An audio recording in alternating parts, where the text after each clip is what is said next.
Welcome to today's Walk in Wisdom.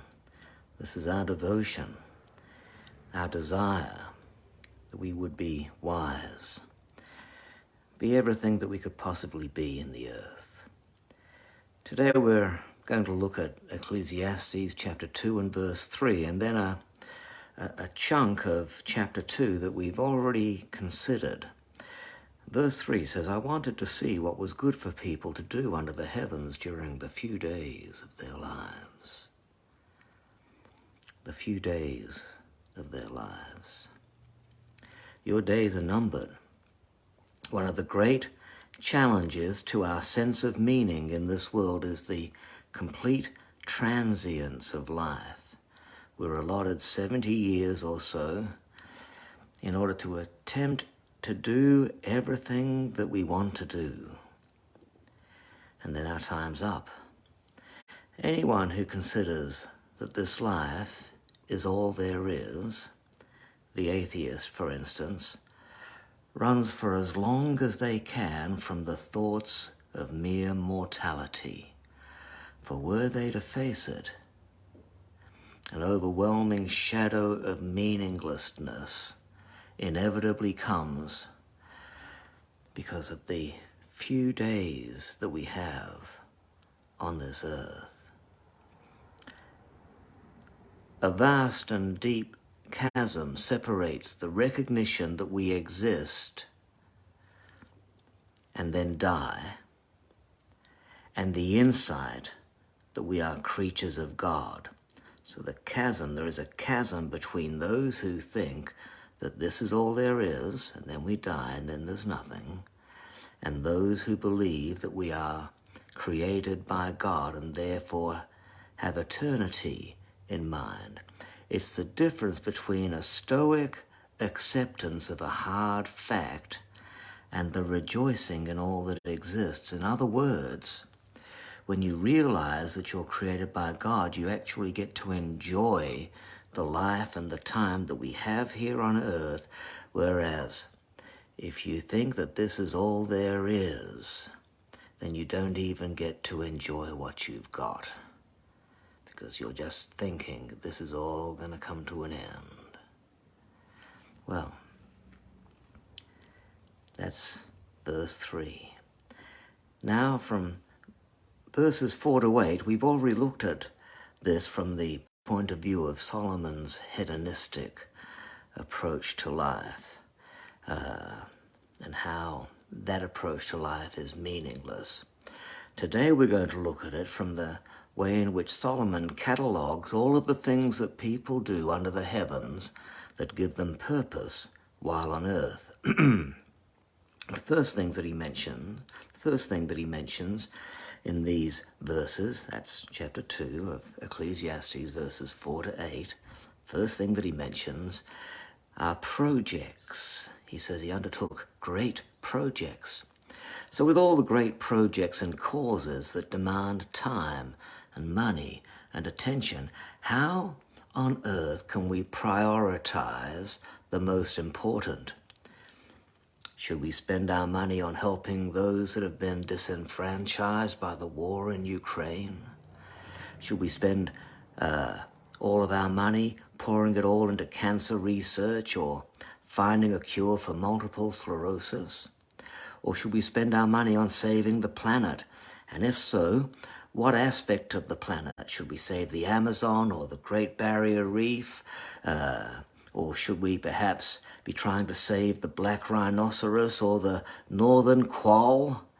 There are 1,000 proposals on how to improve the world. But how do you order them? How do you prioritize? How can you make a decision over so many monumentally worthy things? Well, you can't. There is simply not enough information available for us to make decisions like this on such a monumental scale. Yet if we don't make a decision, we're paralyzed. This is where your values come in. Your values prioritize your projects. Christians, of course, should value the kingdom over other things, because Jesus said, seek first the kingdom of God and all of these other things will be taken care of. Next thing that Solomon mentions is building houses. For most people, the ultimate task they embark upon is building their house. We're so intent on building a house that we sell off our future to purchase it. And for the next 25 years, we're putting ourselves into a slave-like situation, under pressure, working hard, most often in a job that we don't really enjoy, just so we can pay off our mortgage. Now, of course, a house does not make a home. You always want to prioritize family over building your house, building your family over building your house, because building your family will give you a much greater sense of meaning than anything you might own. And then he speaks about vineyards and gardens and building reservoirs. Think of the ingenuity that must go into building reservoirs. Talks about flocks and herds. In other words, he's talking agriculture. Simply put, if you have the opportunity to live on a farm, then you'll find greater fulfillment and meaning in your life than if you find yourself living in a city. There's a lot of reasons for that, but the hustle and bustle of the city distracts us from the meaning of life. Whereas life out in the country, you have the opportunity to be still and know that there is a God. And then he talks about the slave trade. He says he had slaves, and slaves that he bought and slaves that were born to him. Now, nowhere does the Bible condone slavery. Nowhere. Nowhere. Nobody talks about slavery anymore, and yet we still talk about slave labor. It means, when we say that, when we talk about slave labor, it means that we work too hard for very little return. Even if you're working for slave labor, it's better to be employed than not. And even further, it's better to be an employer than the employed. We're talking meaning here, meaning and value. And you will have a greater sense of meaning if you can be self-employed or employing others than if you are the employed. And you will have greater sense of meaning if you are the employed than if you are unemployed. Yes. You may disagree with me regarding whether the Bible condones slavery or not. If so, just send me through a comment and I'll be glad to reply. Then it says, I amassed silver and gold and the treasures of provinces. And so these are the things that we purchase and fill our house and our life with. These are the things that make us feel some sense of satisfaction somehow. It's a mystery. But there are two levels of reward or satisfaction that we experience. There's a consummatory reward, and there's an incentive reward. There's like a consumer reward and an incentive reward. Now, the incentive reward is the sense of fulfillment you feel as you work towards your goals. And the consummatory reward requires immediate satisfaction. I'm hungry, I want to eat. I can't think about doing any more work. My mind's all a fuzz. I need some calories, I need some energy. I've got to eat right now. I'm tired, I want to sleep. And the consummatory reward requires immediate resolution, and so it can interrupt your progressive, goal-oriented incentive reward. And both of these rewards are analgesic and therefore alleviate pain, which is why when you go out and buy a new sofa, it makes you feel good for a while. And then when the analgesia wears off, you look for your next purchase.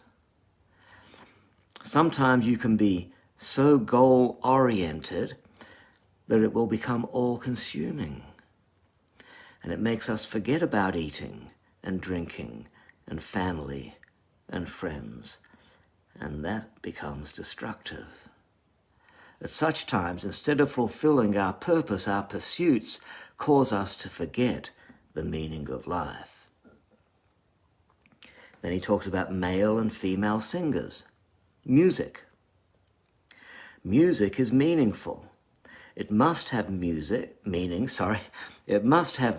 because music gets people through some pretty dark times. Not only that, but music plays a role in our identity formation. You can generally work out when someone was born by listening to their musical taste, because your musical preference develops most acutely between the ages of 16 and 20 or thereabouts. I believe music's a gift from heaven, and that's why on a musical score there are things called grace notes. And I think that when we listen to music, it's a way in which heaven comes and touches our hearts. Now, these things people do throughout their lives to provide themselves with a sense of purpose and reason, and therefore meaning. Not ultimate meaning, of course, but meaning nevertheless. But precisely, how do they transpose meaning? It is because momentarily, fleetingly, they give us direction and responsibility. Meaning is proportionate to responsibility, and values correspond with direction. If you have a baby, you have to look after her. That is self-evident. Do you find it meaningful? Well, that isn't even a question. It's just something that you do because, of course, that's the meaning of your life in that particular moment, is to raise this child. And when that little baby is born, every eye in the room is focused on that child. That tells you its value. That tells you that every person in that room values that baby, and it tells you that child, the birth of that child, holds incredible meaning. Likewise, it goes without saying that your family relationships are meaningful, as are your friendships. If you don't have family and friends in your life, then your life feels like it's lacking. What you're lacking isn't company, it's meaning. And the career you pursue has meaning. It's got utilitarian meaning in society. It plays an integral role in the structure that supports you and your family. It also establishes personal security and direction for your life. People have a hell of a time if they don't slot in somewhere, if they don't go to work. And your church has meaning. In fact, church bridges the gap between the physical and the metaphysical, bridges the gap between what we can feel and see and touch and that which is invisible, God. And church is the stairway to heaven. Yes, bridging the gap between us here and heaven. And so church is incredibly meaningful. Now think about it. Your days are numbered, so you want to make them count. Not just for now, but for all eternity. Making them count increases your perception that your life is meaningful. God bless you. Whole lot of things there for us to digest. We'll see you tomorrow for more wisdom from the book of Ecclesiastes.